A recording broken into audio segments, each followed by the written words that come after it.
From CBS News Bay Area, this is the Morning Edition. We actually do the work of nuns. We feed the hungry, we minister to the sick, we support queer and trans youth. After getting booted from the Dodgers Pride Night, the Sisters of Perpetual Indulgence are spreading the word of their good deeds. Here who is stepping up to show their support. And a suspected DUI driver plows into a house in Santa Rosa. The driver now faces charges in a case that hits close to home for the Sonoma County Sheriff's Department. In Half Moon Bay, a community coming together in a special summit and a call to take action. What to do about the conditions that many farm workers have to live in. Good morning. It is Sunday, May 21st. I'm Devin Feely. Let's start with a quick check of our weather with First Alert meteorologist Darren Peck.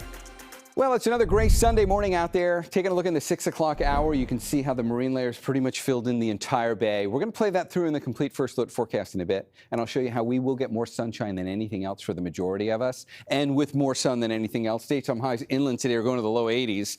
It'll be in the upper 70s in San Jose and Santa Rosa, low to mid 70s for much of the Bay Shore. And just to leave you with the forecast for beta breakers happening today, it's going to be gray, and we'll probably struggle to make it to 60 degrees by the time we get to noon. I'll see you with the complete forecast in just a bit.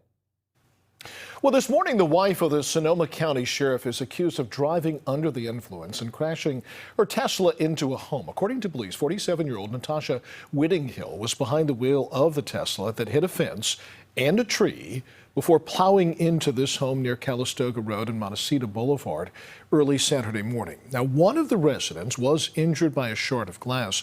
The sheriff's wife was booked into county jail. Sheriff Eddie Ingram released this statement saying, "As a husband, I am greatly concerned about my wife's well-being. As a citizen and sheriff, I am also concerned about the well-being of the person inside the home who suffered injuries." Santa Rosa police are investigating the case to avoid a conflict of interest. There's new fallout this morning from the decision to uninvite the Sisters of Perpetual Indulgence from a Pride event in Los Angeles. The group was founded in San Francisco more than 4 decades ago, and this week the Los Angeles chapter was invited and then told not to attend the Pride event on June 16th. Now, more groups are pulling out of that event in solidarity, and Makovic shows us the group is finding the controversy to be something of a blessing. They say any publicity is good publicity, and San Francisco's Sister Roma has never shied away.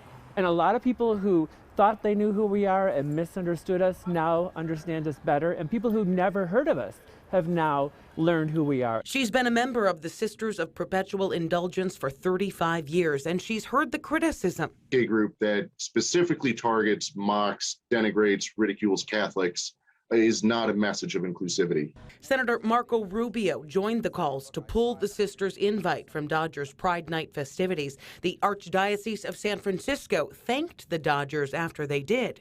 Do you see how they could take offense that you could be mocking some of their values? I understand their initial, the knee-jerk reactions. We actually do the work of nuns. We feed the hungry, we minister to the sick, we support queer and trans youth. And now other groups are ditching the Dodgers event in support of the sisters, like Out Loud Sports, a queer athletic league. They have to be mindful that our community stands together. And if you don't recognize all of us, you're just being performative. The ACLU of Southern California also says they will not participate, writing the Dodgers, which broke the color line in baseball in 1947 by signing Jackie Robinson, were champions of inclusion. 76 years later, they take a giant step backward, banning a long-standing drag charity. The battle lines are being drawn at a time when anti-trans legislation is passing in several red states across the nation. Sister Roma tries to understand the Dodgers' position. And they got the blowback, and they just weren't ready for it. And they didn't know how to react. So it sounds like you are sympathizing with them a little bit. You know, I am actually sympathizing with the Dodgers a little bit, believe it or not. And I'm probably going to be canceled for this. God. I'll be Hi. canceled. You wish we'd be canceled together? And at that moment, a man crashes our interview to tell Sister Roma how much she means to the LGBTQ community. All right, you too. For me, for us. Yes. Can you do that? Yes, baby. No. All right, you're not going to cry. I think I am. These are the moments that Sister Roma says she knows that she's doing the right thing. Because you're part of what makes this city the greatest city in the world. Oh my goodness. No, Thank you. we rely on you. Outside of the San Francisco bubble, there have been rumors that the Dodgers might change their minds. I hope that it works out and everybody can come to an understanding. In the meantime, Sister Roma is choosing to see the bright, even glittery side of the situation. The Dodgers are playing the Giants at that Pride event on June 16th, and the Dodgers' crosstown rivals are getting involved too. The mayor of Anaheim has invited the sisters to Angels Pride Night on June 7th. It has been a little less than 5 months since the deadly mass shooting at Half Moon Bay. The tragedy shed light on the conditions facing a lot of farm workers. Elected leaders, community groups, and workers came together for a summit on Saturday. They discussed topics like housing and clean water and health care. Jose Martinez was there. Petra Murillo, a farm worker living in Half Moon Bay, left her home in Mexico in search of a better life 22 years ago, but she says it hasn't been easy. She tells me we've never had a good living situation since we got here.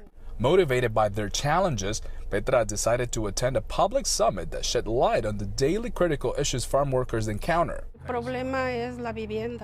She tells me our biggest problem is housing. We can't rent an expensive place to live because we can't afford it based on our income. It's barely the minimum wage. In addition to affordable housing, the summit discussed other vital topics such as access to clean water and health care. Livia Gonzalez, another farm worker, shared similar concerns. She says many farm workers don't go to the doctor because they don't have health insurance. The high cost doesn't allow them to do so. Everything is expensive, going to the doctor, buying medication. Victoria Sanchez de Alba, one of the summit's organizers, emphasized the significance of having elected officials present to raise awareness about these issues. It's important for the community to learn what they're working on and how the community can help, as I mentioned. Pass legislation, secure funding, improve services, and get the projects built that improve the lives of farm workers. They deserve it. Last week, Governor Newsom signed the second of two bills that will make it easier for farm workers to vote in union elections. The original bill was signed back in September. It allows farm workers to unionize without having to vote in person. Now, the follow-up bill removes the option to unionize through mail-in ballots, though.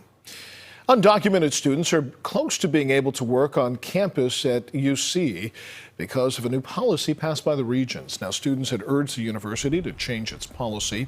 A group study will come up with a plan by the end of November.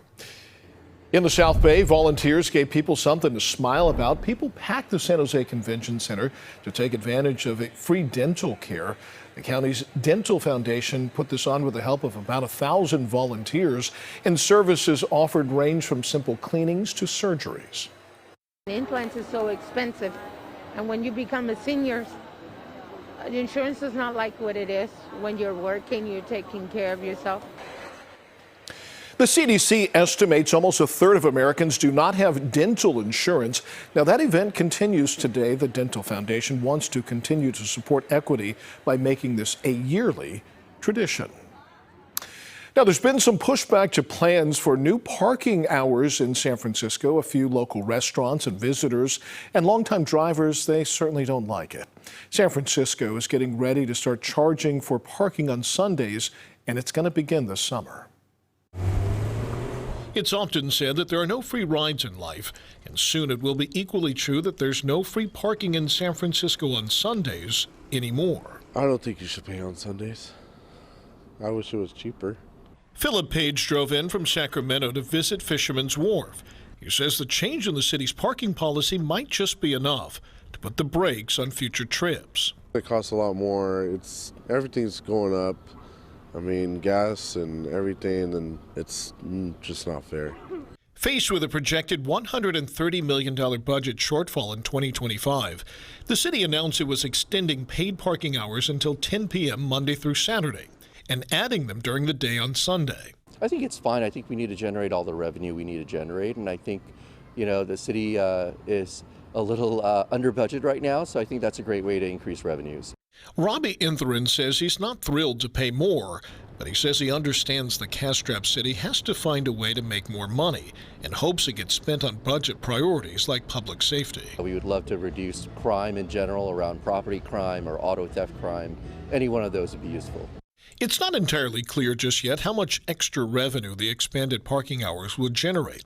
Plus, they're being phased in popular tourist spots like Fisherman's Wharf first, and then gradually expanding to the rest of the city by the end of next year. According to SFMTA, the city's offered free Sunday parking since 1947, a time that Phillips calls the good old days. Kind of sucks. I like it back in the old days where it was cheaper and you didn't really have to pay a whole lot.